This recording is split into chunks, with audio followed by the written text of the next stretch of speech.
pretty wet. Someone has moved the washing machine around and taken the drain hose out of the drain into the super tub and put it into the lower hole where the water pipes come through. How far has it gone? The water's gone everywhere. Jared estimates 75 litres is underfoot. So yeah, it's come into the room a little bit. But what would cause a coronary in other property managers is water off a duck's back for Jared. We're going to probably need to pull up the carpet.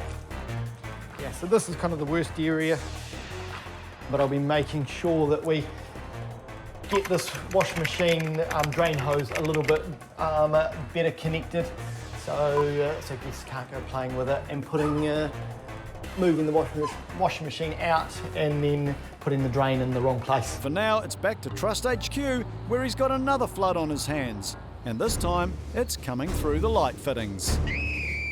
So this is where the water from upstairs has come through. Looks as though it's just around the hallway cupboards. The tenants have made a good fist of trying to minimise the damage, but this is going to require all Jared's workmanship to put right. We're possibly going to have to lift some of the carpet. I can see there's water coming out through the light fitting and it's dangerous. Okay, get the wet vac and some tools to lift up the carpet. You've heard of property tycoons. Jared's a property typhoon. Look at the Hannibal Lecter of house repair go to work. Need to get this out so we can get it dried out. You can see how much water this stuff holds. Got the bulk of that apartment sorted. It's looking like early refreshments upstairs with the team at Trust. But a few days later, as Jared's lads lay the now dry carpet, we've got the guys from Precision Flooring. Disaster. The Sparky Jared's booked to fix the light fitting cancels. Suddenly and luckily, Jared remembers he's a fully qualified electrician. Whoever wired this wired it the wrong way around and has been a bit lazy. Lazy isn't a word in the Trust vocabulary. Job done. Perfect. Carpet guys are finished. I've tidied it up, put the doors on, and the place is back to normal. Oh, wow. This fire has been a shock for tenant, landlord and property manager alike. Ooh, it's not looking too good.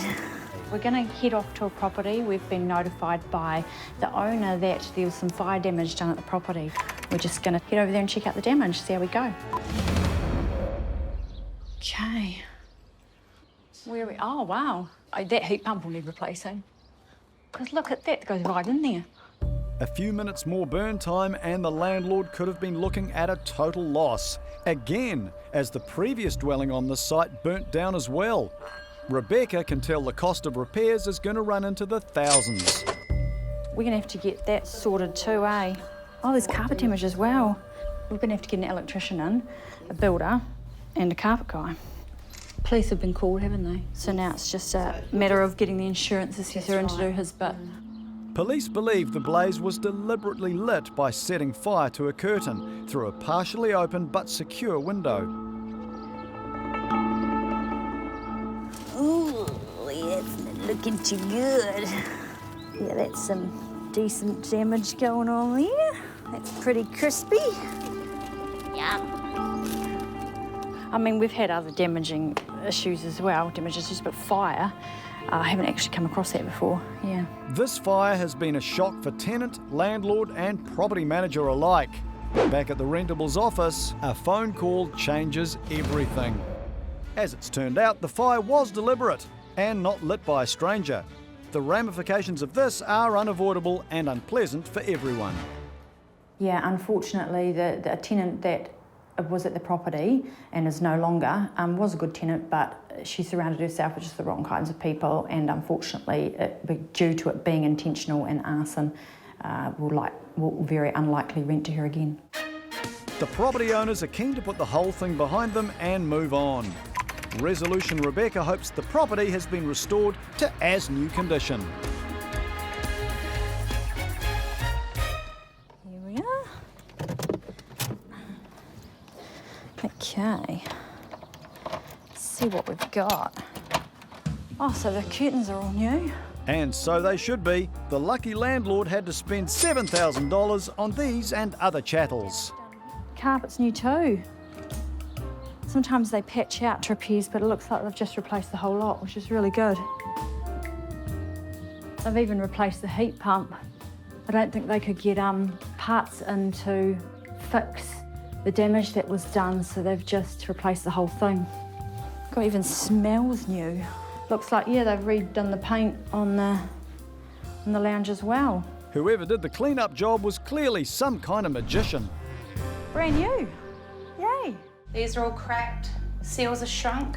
There's quite a bit of damage. A house fire that shocked the community has been put out, but the embers of financial distress smoulder on for the landlord. Asbestos has been found. Job number 1, assess and scan. Oh wow, so it's definitely still got a bit going on. Broken asbestos tiles are everywhere, but Rochelle's been given the go-ahead from the fire service to do asbestos she can. We're definitely very lucky that it stopped when it did. So the asbestos is all present in the soffit. So any of the white stuff on the ground will have asbestos present, and then because it's all been broken, it now means that anything showing has the risk of having asbestos open and airborne as well.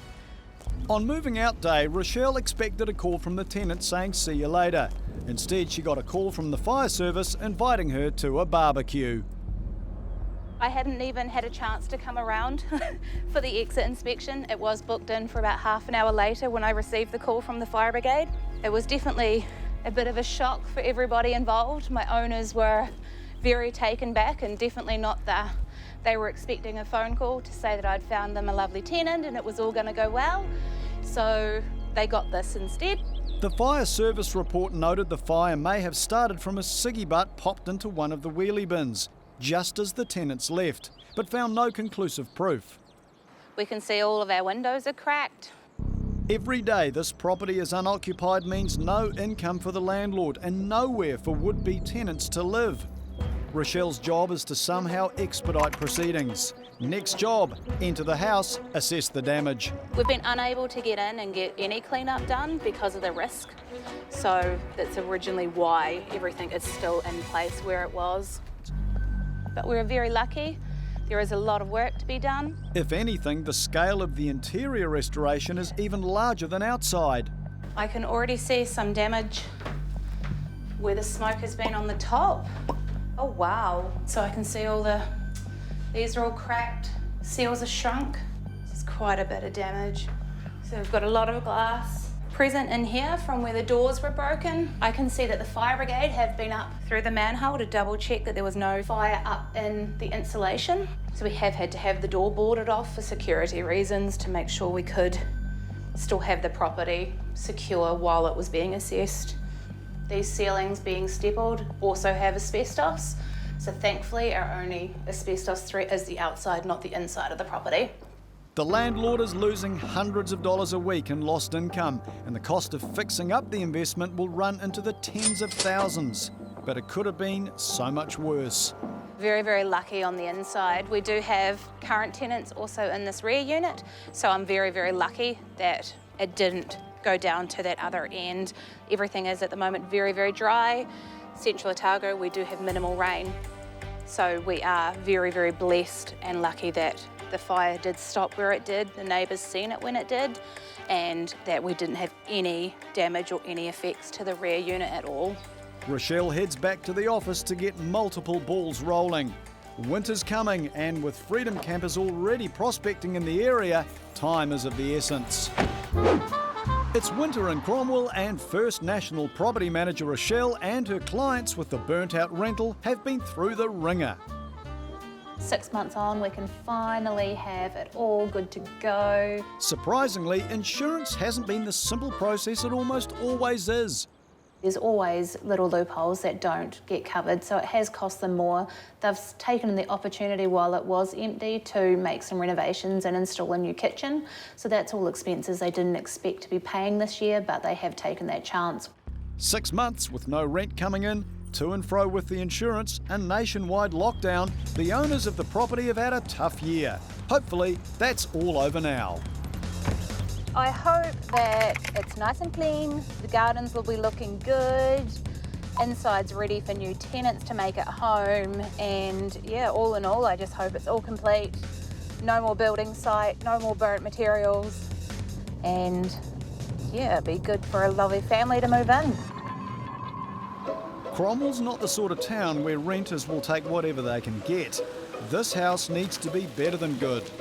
It's not good. It's great! How great is that? Beautiful, they've done so well. The tradies have converted Rochelle's charged Chernobyl back into a Cromwell cracker. Oh wow. It looks so much better. Even smells better. No more charred oak. No more wood smells. Got nice white cabinetry, soft close cupboards and drawers. So it will be great. Lots of storage for a family, so it's all very, very happy. Definitely, this is the upside of the fire. So owners just took the chance while they could. So they've done painting on the ceiling. The carpets have all been professionally cleaned and just silver lining to a really horrible situation. So at least they can walk away knowing that they've made improvements and the best of a really bad spot. So they're happy, I'm happy. It's going to be an awesome family home.